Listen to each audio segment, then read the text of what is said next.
Ketika Rasulullah dalam keadaan seperti itu, tidak lantas mencari Abu Bakar. Abu Bakar saya ini kok kedatangan besar meminta saya untuk membaca sementara saya tidak bisa membaca. Tidak, yang ditemui tidak Abu Bakar. Tidak juga Umar malah belum masuk Islam. Tidak juga Ali, meskipun sepupu Nabi masuk Islam di usia belia. Yang pertama kali ditemui adalah istri beliau Khadijah binti Khuwailid. Yang ini tentu punya peran ya dalam dan perempuan di balik layar ketika turun Quran. Nah, selain itu ada nama Hafsah binti Umar. Hafsah binti Umar berarti kira-kira siapa itu? Adiknya Umar bin Khattab. Kok adiknya? Anaknya binti. Anaknya Umar bin Khattab. Hafsah ini putrinya Umar yang janda di usia sangat belia, 18 tahun. 18 tahun ketika saya keluar SMA itu Bu, sudah janda. Umar bingung. Ya Allah, ini anakku, ya suaminya meninggal, nggak tahu dalam peperangan atau itu. Ya pokoknya masih muda, sudah meninggal suami. Lalu oleh Umar ditawarkanlah kepada Abu Bakar. Wahai Abu Bakar, berkenankah kau menikah dengan putriku? Ya Abu Bakar pikir-pikir mungkin ya. Ya maksudnya bukan tidak mau, tapi kan sesungguhnya para sahabat itu tahu kan Hafsah ini akan dinikahi oleh Nabi. Tapi Umar belum ngerti. Maka bahasa Jawanya ditawar-tawarin gitu daripada kena jatuh di tangan orang yang tidak tepat kan maka ditawarkan kepada sahabat-sahabat sendiri.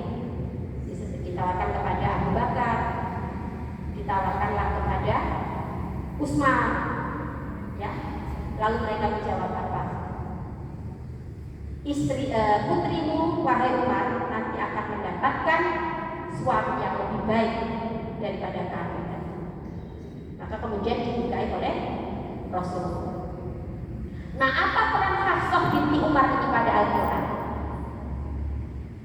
Ibu-ibu tahu Al-Quran itu turun selama berapa tahun?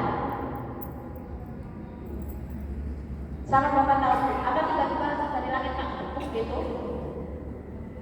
23 tahun. Berapa tahun di mana dan berapa tahun di mana? Baca sejarah lagi Bu ya. 13 tahun di Mekah dan 10 tahun di Madinah.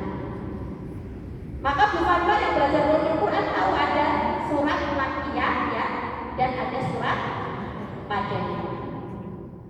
Nah, selama 13 tahun ditambah 10 tahun itu, Quran kan ketika turun itu kan nakcerit gitu ya. 1 ayat, 2 ayat, 5 ayat, 6 ayat ya. Kayaknya sampai 23 tahun itu.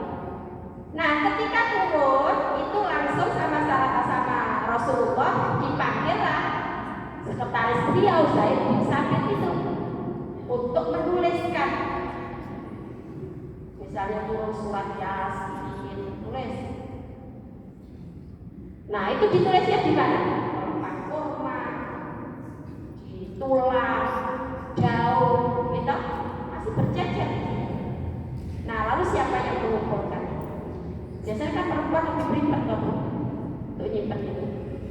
Nah, jadi Hafsah. Nah, termasuk ketika sudah menjadi mushaf karena ketika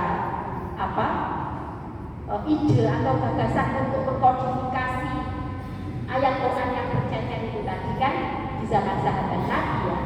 Nah, itu kemudian ada yang versi Kufah, versi apa dan lain sebagainya itu. Nah, itu kemudian dikumpulkan dan disimpan oleh Hafsah binti Umar. Nah, jadi dia punya peran, perempuan ya punya peran dalam ya turunnya Quran, menjaga Quran gitu ya, atau kisah-kisahnya juga turunnya Quran. Lalu ada nama Fatimah binti Khattab. Siapa ini, Bu? Kalau dari namanya, adiknya Umar bin Khattab. Karena waktu itu ada yang bagian jawabnya putri Nabi katanya. Betul? Oh, jenenge binti Khattab, bukan binti Muhammad. Ya memang Fatimah itu banyak. Mungkin kalau bahasa Jawa itu nama Sri itu kan banyak, ya tergantung Sri siapa juga. Gitu. Nah ini Fatimahnya bukan binti Muhammad tapi Fatimah binti Khattab. Sehingga ketika kita melihat belakangnya itu yang dia adiknya Umar bin Khattab. Fatimah binti Khattab ini menikah dengan seorang lelaki bernama Sa'id bin Zaid. Sudah lebih dulu masuk Islam dibanding Umar bin Khattab. Ya, bersama suaminya Sa'id bin Zaid sudah lebih dulu masuk Islam daripada Umar bin Khattab. Ibu-ibu ingat bagaimana peristiwa masuknya Islam oleh Umar bin Khattab? Oh, memang Umar bin Khattab itu terkenal sangat keras orangnya. Sehingga ketika membenci Rasulullah dengan agama barunya itu juga enggak tanggung-tanggung bencinya ya. Enggak suka banget ngerti keluarga itu. Mungkin dikokori juga dengan tetangga-tetangganya paling ya. Umar, tahukah kamu ternyata adikmu itu ikut agamanya Muhammad?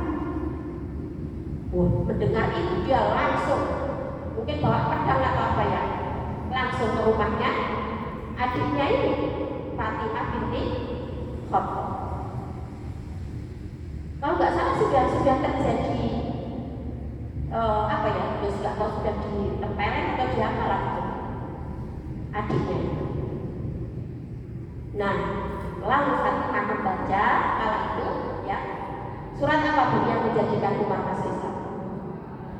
Taha ma anzalna 'alaikal Qur'ana litashqa illa tadhkiratan liman yakhsha tanzilan mimman khalaqal arda was samawati al-'ula. Didengar-dengar, kok merdu sekali, terus kok indah sekali susunan kalimat kata perkataannya ini katanya. Ya surat Toha itu kan memang surat yang apa Bu? Ritmis gitu. Terus kalau diartikan juga sangat indah.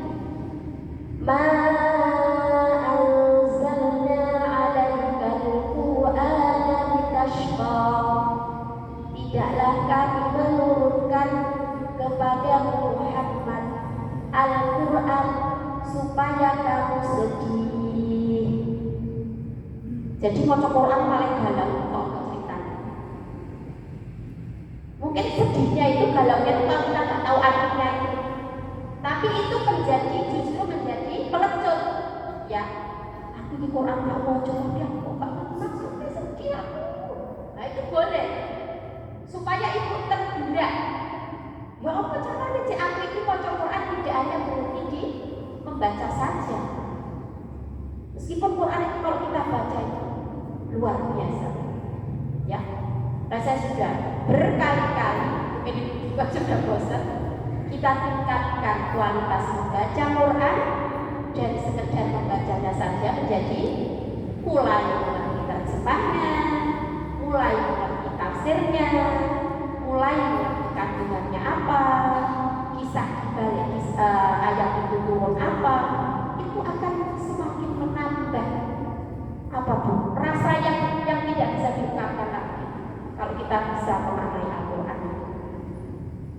Maka ya ada tonggo ati 5 perkara itu memang benar ya. Kalau kita baca Quran sambil menghayati pesan-pesannya, apalagi pesannya itu bukan hanya yang pesan permukaannya saja, kita perlu sampai ke dalam-dalamnya.